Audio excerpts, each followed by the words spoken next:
We are live. UFC Saudi Arabia is in the books. UFC Adesanya versus Imavov just got done. My goat is washed, unfortunately, but it was an exciting card from top to bottom. Finishes all throughout. Honestly, a bloody card. Mike Davis showing his blood all through the mat for the entire night. But I've got some wonderful guests with me. Starting off with the wonderful Miss Elle Dawson. How you doing today? I'm doing great. How are you guys? Doing good, doing good. And the split decision, as always, my main man, my brother, Mr. Elias Blanco. How you doing? I'm good. I just ate a couple cookies, so I'm feeling real sweet today. But I'm ready to talk some fights. Awesome, man. Those mosquitoes are going to be all over you trying to get that sugar, my man. But honestly, main event was starting off pretty solid. Just if you didn't get to see it, Adesanya versus Imavov, number 2 versus number 5.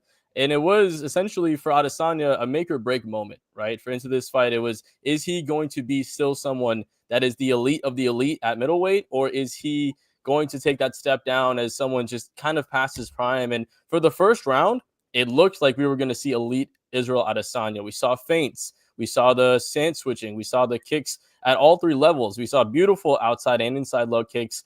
He was tagging him with the jab, doing a really good job. Imavov did land a beautiful uppercut in that first round, but outside of that, it was almost all Adesanya.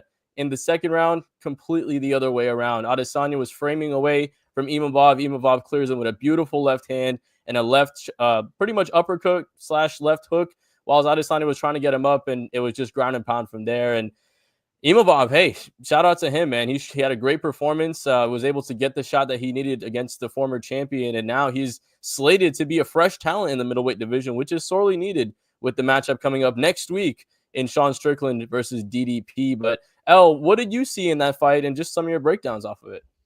I want to address the Izzy is washed comments. I don't agree. I don't agree. I think that the Imavov fight, I think this loss to Imavov is going to age very well.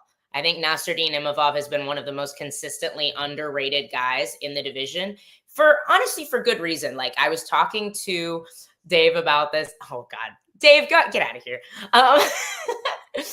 Izzy is not going to the GFL, guys. He has plenty to give us in this sport. This is literally the first time the dude has ever lost a non-title fight.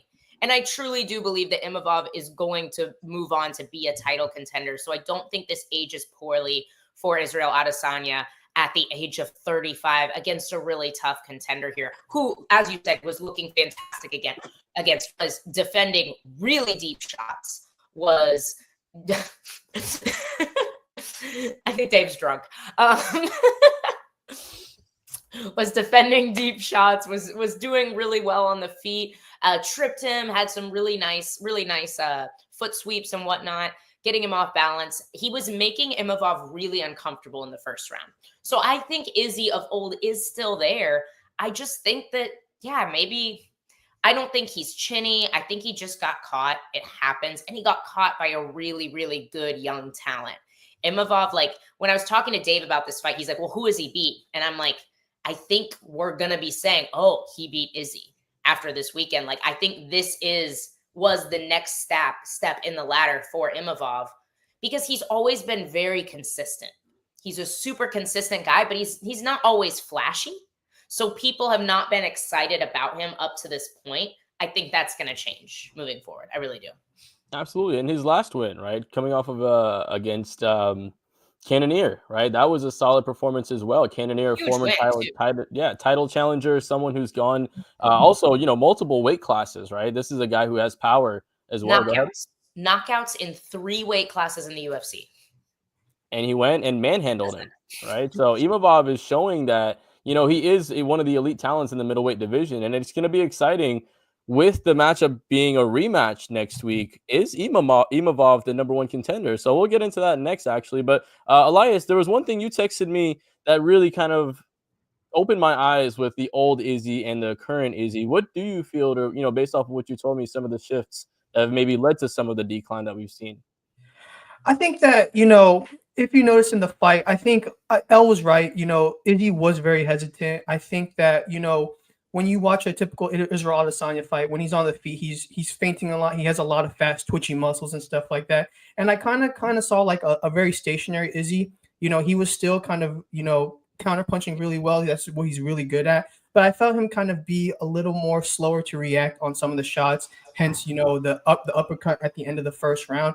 And I think that, if this was easy about like 2-3 years ago, I think that he would have caught on to the jab setup into the overhand in the finishing sequence. But I think honestly, I think age is catching up. I don't think he's washed. I definitely don't think that. I mean, I definitely was very sad and wanted to not be on this show after the loss, but I don't think he's washed. I think that Nasruddin Imavov is up next. That's what I really think. I think he's up next. And ever since, that kind of terrible 2023 where he lost to Strickland, and then he had that unfortunate result or the accidental head clash with Chris Curtis, he's really been putting up some really good wins, impressive performances.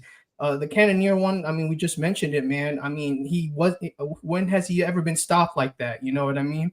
And then this fight, I think that, he really put himself on the map. Like he was someone who was kind of under the radar, but he's hot right now. He's on everybody's hit list. Maybe some people might not want to fight him, but he's definitely in contention. But overall, I just think that, a lot of the physical attributes that made Ishii special are kind of starting to kind of trickle away little by little. But I definitely don't think he's washed at any sense. No, I 100% was over exaggerating with my emotions there, but it almost is that pro wrestling-esque thing, right? You have to beat the star to become a star with that, and that's probably what you saw with Imavov tonight, was that star-making moment for him, right? With the hope with him, he continues to build some momentum, go forward. Sean Sterling, our consistent guy over here on the show, said Hamza is the number one contender. I do think you're right there. That was something that popped right up, so absolutely agree with you. I do think Hamza is up there. So, Elle, I'll let you actually answer that question. Who do you think is more deserving? Do you think it's Hamza who beat Rob Whittaker, or Imavov that beats Adesanya? I think the win right now is bigger over Izzy because of who Izzy is and the fact that he literally has only lost to champions. However, Izzy's on a 3-fight skid. Whittaker also wasn't coming off of like anything super huge. But, he beat Paulo Costa. He beat Ikram really badly. Obviously Ikram was a short notice replacement and whatnot, but he still beat him. So I think what Khamzat did to Robert Whittaker, and with the fact that he hasn't lost recently, and the fact that they're very clearly trying to push him, and it's a bigger fight, in my opinion. I think Chimaev clearly has a much bigger fan base than Imavov has. So I think that's the fight they're going to make, even though I think a win over Izzy is a little bit bigger, considering how many times he beat Robert Whittaker as well. So that's my 2 cents. I think that's the fight that's going to happen. Somebody in the comments said Caio Borralho for Imavov. I love that. I think that makes a lot of sense. So that I'm happy with those 2 matchups right there. Yeah, and I believe, if I'm wrong, Borralho has called out Adesanya as well. Yeah. Right? So maybe that's the next matchup for Adesanya and for Caio, right? We see that happening next too, because I do think that's a really hard matchup for Izzy. Caio and Team Fight Nerds down there, they are very good at what they do. But Elias, any dissenting opinions with the Chimaev versus Imavov number 1 contendership? I don't really have any. I don't have any like disagreement, but I will play devil's advocate, just so that way we can get both points. Nasruddin, I think the biggest thing is activity. You know what I mean? I think that his 2024. I think he fought 3 times, had 3 impressive wins, man. And and then topping off, starting the year off with arguably the biggest win of his career at this point. I think you can't really. I mean, you can really make the argument that he should jump ahead of Hamza, who in the past 2 years has only fought twice. You know what I mean? I mean, granted, they are against high-level guys, arguably some of the greatest fighters in the history of the sport. But, when we're talking about what have you done for me lately, well, Nasruddin has been doing a lot. And, just to throw a little bit of shade, I'm pretty sure he can fight in the States. And if they want to make that fight in America, they can do that. So can Khamzat. He was literally just here training. So I think that might have been a rumor because he was here. So I was very much a believer of that rumor for a very long time, but I don't think that's actually accurate that he can't fight in the States. But I will say this. If he can't, I am with you. The champ should not be allowed.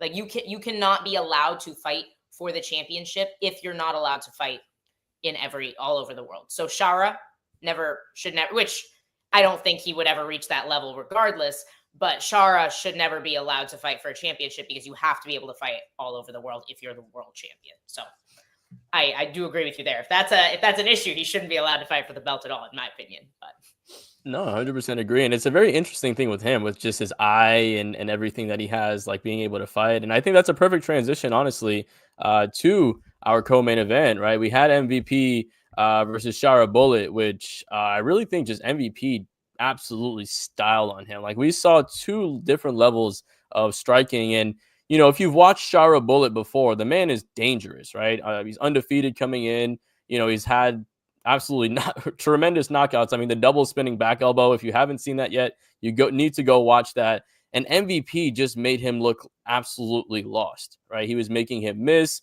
A couple of low kicks here and there were connecting, but until the third round, he didn't land a single strike to MVP's head, which is a pretty crazy statistic for the level of striker that Shara Bullet is. But MVP just did what he did best. He kept with his, you know, agile movement back and forth, bouncing on his feet, and would snap in with really quick, pretty much leaping 1-2s. And there was a couple of flying knees that almost got to the mark, didn't quite get it, but MVP just simply outclassed Shara Bullet here tonight. So Elle, now MVP is in the rankings when it comes to this, because Shara was number 14. How far do you think, even this late in his career, how far do you think he can go? I think it depends how they match him up. Like MVP is a really difficult guy to fight. And to be honest, this is kind of exciting because for me, I didn't think MVP would be big enough. I thought, and he looked massive. Like this is a welterweight. MVP is not even a middleweight. And he went up and he made Shara look small, which is kind of mind-blowing to me. So I'm kind of reassessing my entire opinion of MVP after this fight, because maybe he can do better at middleweight than he could have done cutting to 170. Because as we know, you get older, the weight cut gets tougher. Maybe this is the home he needs. And middleweight doesn't have as many explosive athletes. I think the heavier you get in the weight classes, everybody's speed and reactivity is a little bit different. It just changes based on the size of the athlete. I don't think there's a lot of people like MVP out there, but especially at middleweight, he's twitchy, he's unique, he's really difficult to fight. You run into stuff. I would like to see him stay. I know he said he wants to go back down. Is that what Sean said? That literally, I know he said he wants to go back down, but I would like to see him stay. Honestly, I'd like to see him fight Izzy. I think that's a really fun fight. Does it make sense in the rankings? Of course not. But Izzy's going to drop a few, I would imagine. So they're definitely going to put him below, like he's going to be below Chimaev and Imavov, because those are going to be the two title contenders moving forward. So if they move him down the rankings a little bit, that's a fight that I think they could use. I think Izzy would beat him, to be honest, but I think that's a fight they could use to be exciting for MVP. And if he does manage to beat Israel Adesanya, then he could have one of the best old man Cinderella stories in UFC history. Like, I think that would be a fight I would love to see. Yeah, like you said, I mean, if he pulls it off, I mean, it's almost like the Jan Blachowicz, what he was able to turn around, or Glover, right? How he was able to do it late in his career. When you see MVP do what he did in Bellator and still be able to come here and get quality wins at his age. And, usually with fighters, your speed goes before your power. MVP's speed has translated and stayed for the most part. You're seeing that explosiveness. Go ahead. I don't mean to interrupt you. I think it's more not just the speed that goes, but I think it's more specifically, I think it's your reaction time. And I think you're right about that. I think MVP has kept his very good reaction time. And you see with all the shots that he's able to just slip out of by a hair with Shara Bullet tonight, right? You saw that to what you said, to your point. Exactly. The reaction is there because a lot of those punches, or a lot of the strikes on the way out when Shara had MVP against the cage, that's when he was in the most danger. And he could catch him with some of those spinning attacks or those looping coming around the side to get him while he's circling out. But yeah, it was just a excellent performance. Like you said, the reaction time is still there. MVP versus Adesanya, serve that to me, and either that's a fight night somewhere big, or that's a 5-round co-main event for a pay-per-view. Like that's that level of fight. 100%. The entrance alone is going to be fun to watch. Like you're going to see, Adesanya come out as the Undertaker, and MVP is going to come out like with Roman Reigns or something. You're just going to see some crazy stuff going on. It's going to be exciting. Make sure we're going to watch, of course, me and Elias watching the Royal Rumble later. Not sure if you are, Elle, but it's going to be really fun to see John Cena with one last time. Let's just see that boy. But now, where does this leave Shara? Like, do you think this was the ceiling for him, Johan, or Elias? Or do you think that, he goes, or he's able to make a comeback and potentially go further ahead?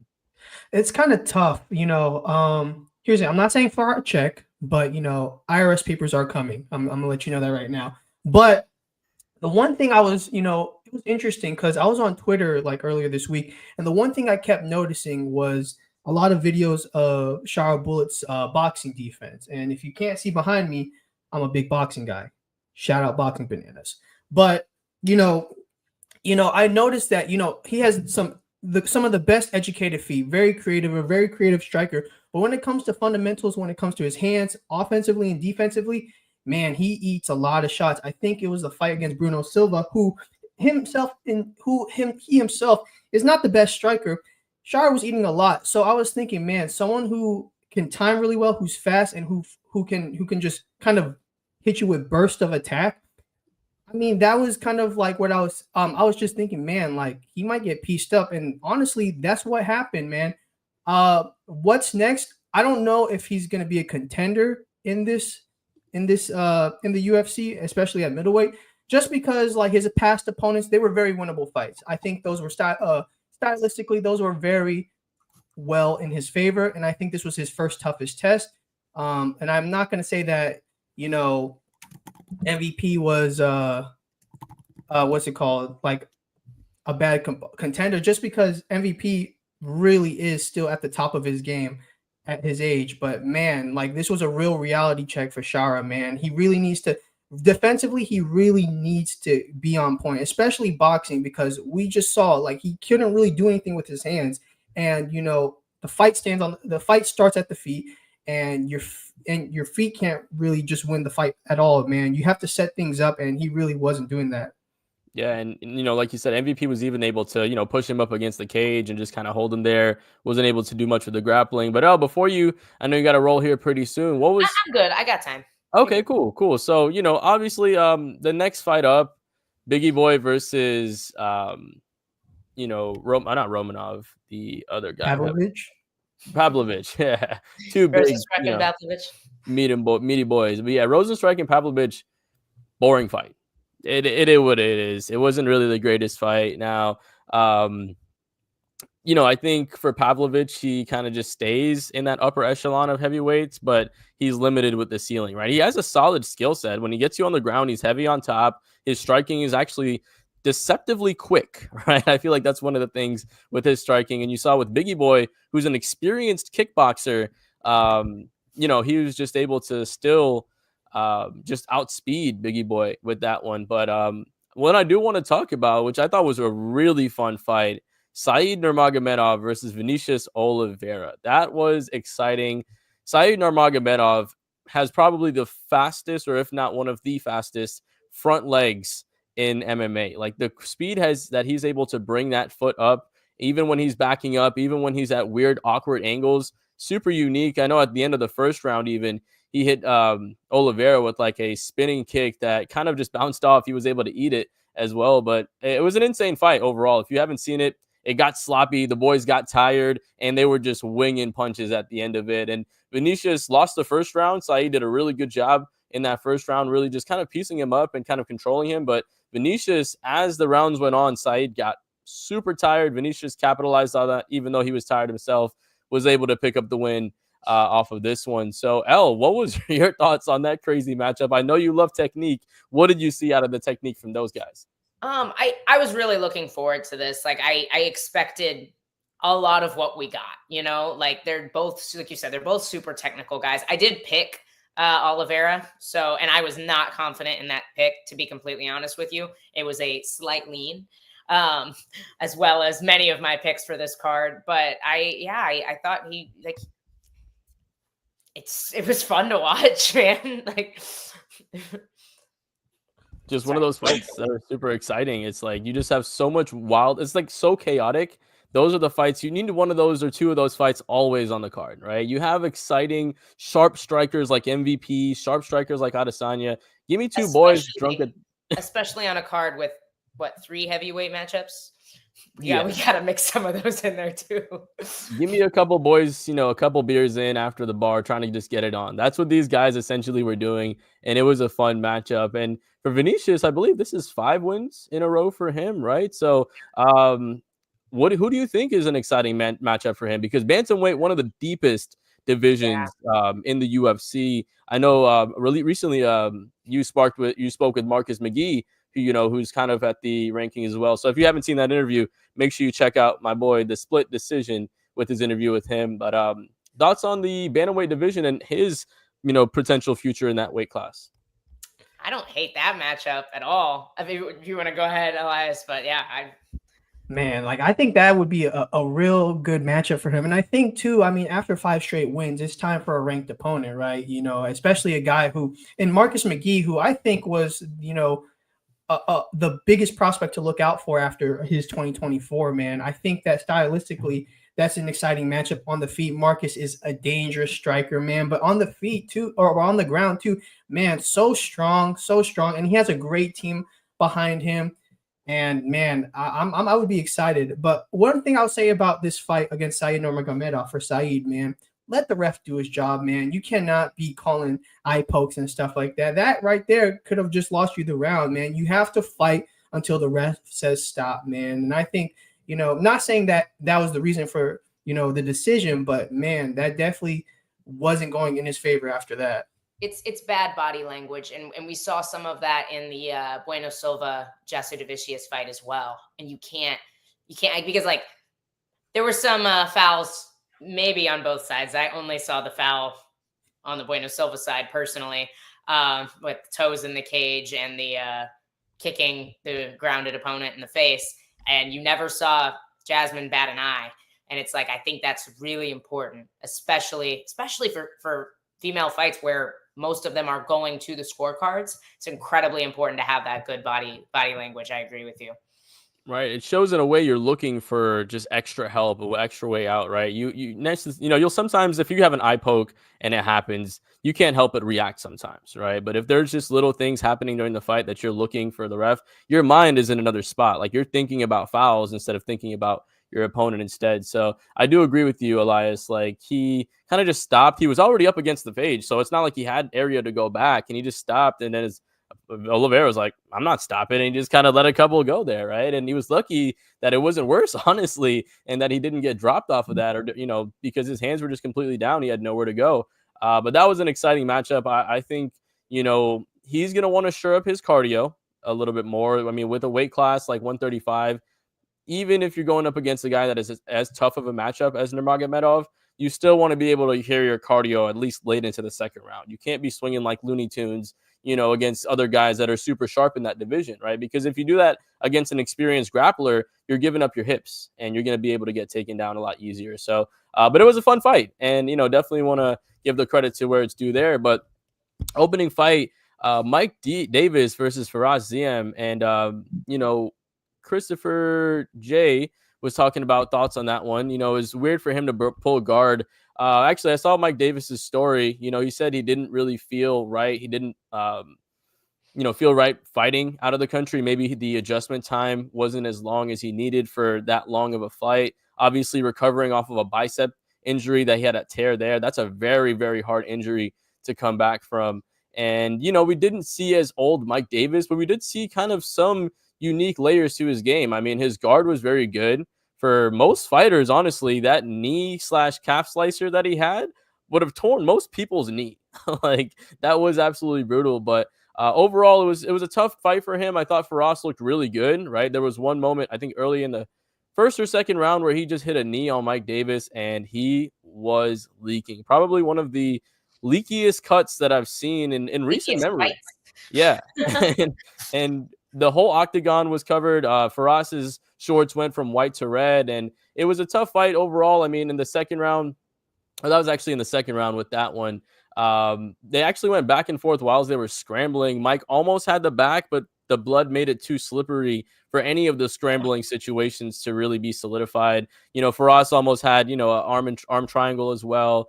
There was a couple different submission attempts going on there, but it was just a lot of blood. And I think that blood loss honestly played a little bit of a factor too in why Mike looked tired in that third round. And I could be wrong there. I mean, I'm someone. He wasn't losing that much blood. I promise you. That's not. It looked like a lot, but it might look like a lot. But if they're losing, like the only time I've actually seen a fighter lose like a detrimental amount of blood, I think was somebody got cut like on the back of their head. I can't remember who it was. Yeah, I pass out when I go get blood taken. So yeah, it's a little different for me. I promise you, he's not. It's not. Mike Davis is. I think Mike Davis's problem in this fight was up here. Yeah. There's no way coming out and sitting down and butt scooting immediately was the game plan here. If it was, he needs a new coach. Like, there's no way that was the game plan coming into this. I think Ziam is a really tough guy. He's very underrated. And I think he doesn't go away. He doesn't go away. Davis is very used to guys, like, he's being able to hold guys down, right? And I don't know what he saw when he first got into the cage that made him pull guard, but I cannot believe that was the game plan to come in, and that was a wrestler with Mike Davis's level and athleticism and physical attributes and gifts. If you're feeling bad, cool, come out, jab, fake the glove touch, I don't even care, and take a good, deep shot and get on top, where you can control how much energy you're utilizing. Because he has good control when he makes good decisions. And we just didn't see him making great decisions in some of these scrambles, And I do think that later in the fight, him getting reversed was a lot to do with the blood. They got super slippery in there. So I do want to give him some credit for that. I don't think it was all decision making. I think some of it was just the slipperiness. But a guy like Ziam, yeah, I don't think that. As soon as he started pulling guard, I was like, oh no, he's like, you can't beat a dog like Ziam like that. Like, you're not going to catch him off your back, So I don't know if maybe he was sick, maybe it was something physical, but I think it was a mental game that he just didn't win this time, because he's a super incredible athlete. But yeah, like you said, you've seen him manhandle people before, right? I mean, he has that explosiveness. I mean, just for his weight class, I mean, watching him as just the workouts that he's doing in the lift, the weights that he's amount to lift, the man is very strong as a person. He's an absolute insane athlete. And like you said, Elle, he almost came out and just went to the defensive immediately, right? Like, it's not, ever a good look. Like you said, you didn't even feel things out with maybe the jab, just trying to get the distance, some low kicks. Take one shot. Right. Take a single leg. Do a lazy man shot. Something. And, like you said, even if it was just to get his bearings around him, it was just tough to see because it wasn't the Mike Davis that we saw before, I agree. Yeah. And, hopefully it's the next time we see him, he is a little bit better. It could be some of the things, like you said, mentally, that's what ring rust plays in, right? Ring rust is pretty much mental because he's probably in the gym. You feel good when you're in the gym after, so long. And that's when your rehab is good and you're making those moves. And Elle, you're someone as, an athlete yourself coming off of injuries, right? Always coming off of an injury. But you were training today, right? How's the training going for you? Oh, it's getting better. It's getting better. I'm getting back in there, slowly. There's nothing on my horizon right now. I'm just getting back into a full training schedule very slowly right now. So I don't know. I need a Bruce Buffer, the ruthless Elle Dawson in my life. I need to hear that at least one time. But you're gonna have to hear 105 pounds first before you hear that. True that. Fair enough. But let's get into some of these.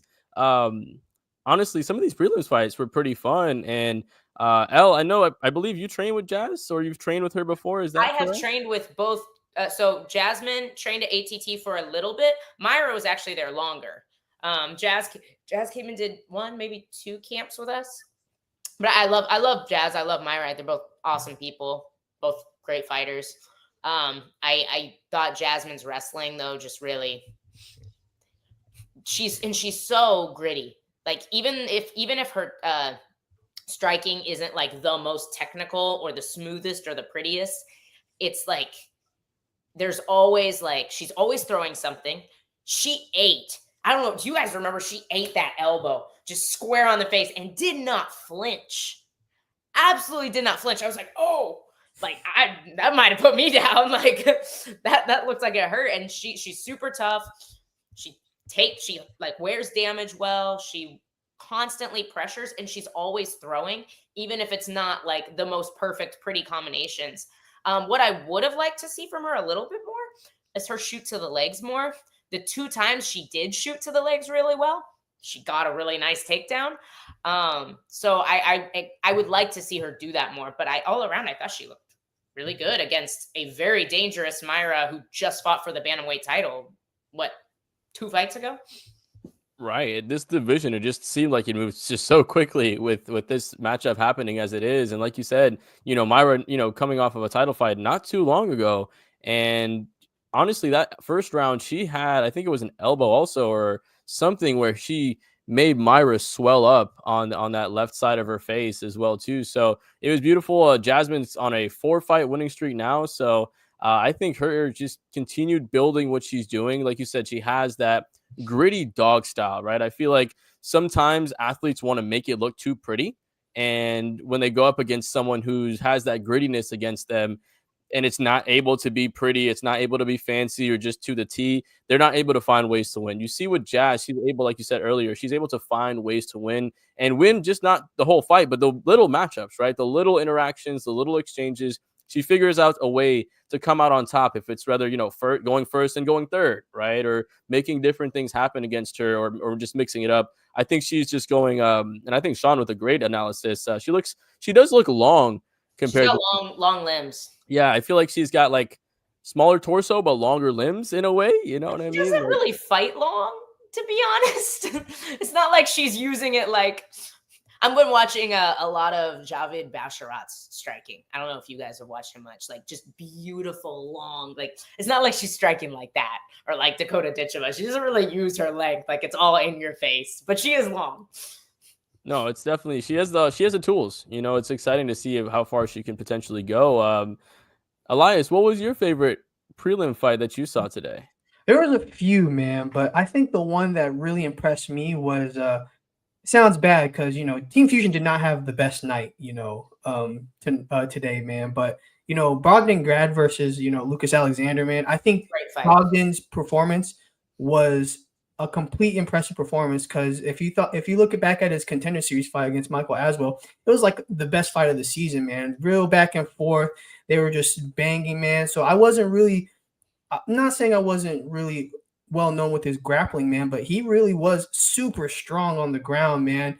Kind of, not manhandling, but really, winning each positioning on the ground, man. And that finishing sequence, just hammering those elbows and punches, man. I was very impressed with him, man. It was a great start to his UFC career. Yeah, and he came out honestly really just being the nail in that first round. Like Lucas looked really good. His striking looked quicker. He was able to do a really good job with most of the grappling and actually get some top control as well. But the second round was able to get the back and, he just kind of melted him with some really nice strikes from the top. But one guy that did show out from Fusion today was Terrence McKinney, coming out, getting the win. Obviously, recently having the baby girl. So shout out to him for having a baby girl and also coming out and getting that knockout win. That's also, shout out to just more life to you with that side of things. But, he looked really good with his striking as well. He came out really sharp, right? But he wasn't overextending himself as much as we've seen before, right? Because he did get clipped by his opponent, but he was able to kind of just stay a little more tentative. Demir actually looked pretty good with that one, but yeah, this is a great point. He does not get paid by the hour. I think Terrence McKinney, all of his fights, win or loss, has been in the first round. So crazy stat for him, but he was able to get the win tonight against Demir. Shamil, also a beautiful straight right, I believe, that dropped his opponent. Funny, interesting part about this one, took the mouthpiece off before the ref come. I don't know if you guys saw that, but Thomas Peterson, he got dropped, and before the ref came and waved the fight off, he was already taking out his mouthpiece. He was like, yep, that's it. I'm done with this one. But Elle, thoughts on Terrence's performance and what you saw from him coming back and getting a nice win? I mean, this is how he should beat guys like Damir Hadzovic. I think I don't expect anything less from Terrence McKinney when he's fighting guys of this level. Damir's last win was Yancy Medeiros in 2021. Like, if Terrence McKinney didn't go out and do that, I would be shocked. Like, I want to see him. I wish I could see him put it together as he climbs up, because I think he has the tools. He has the tools. And I know he and Mike Davis have been training together. So hopefully, like having a guy with the skill set that like Mike Davis has in the room will help to push him. Because I'd love to see him come out and fight somebody higher level and do really well. It's been a while. We kind of see Terrence. He has these moments of greatness, and then he hits somebody in the closer to the rankings, and he falls back because it's a tough division. It's a very tough division. You have to be very complete to compete at lightweight. So I would love to see him come back against somebody a little tougher than Damir and do the same thing to them. Yeah, I think one of the moments that it kind of points to in my head is the Drew Dober matchup, right? He had Drew hurt on multiple occasions, and this was the time where Drew was just outside of the rankings as well. And I think with a win versus him, he could have been going to the rankings, but he took that loss. And then obviously the Bonfim one was a very tough one too. But I think, like you said, I mean, won 3 out of his last 4. He's starting to find his footing a little bit more. He has a great training partner who, like you said, has that explosiveness and that skill set who he can match up with really well. So I'm excited to see kind of the, version 2 of Terrence McKinney, right? Make this kind of run for himself. But honestly, great card overall. Let's get to our score for it out of 10. Elias, from 1 to 10, what would you give the card here tonight? I actually enjoyed this card. I think it was a great start to my Saturday, to be honest. You actually texted me, reminding me that it was a Saudi card. I was like, oh shit, I need to get on it. And so, and once I got on it, I was like, man, all these fights except for the Pavlovich fight, which I ended up taking a shower for, so I didn't miss much. I would say it was definitely like at 8. I'm gonna give figure skating scores an 8.25 out of 10. So it was a pretty good fight night, honestly. A shocking result. So it gets more points for that. But yeah, I definitely enjoyed this fight night. Elle, where are you at with it?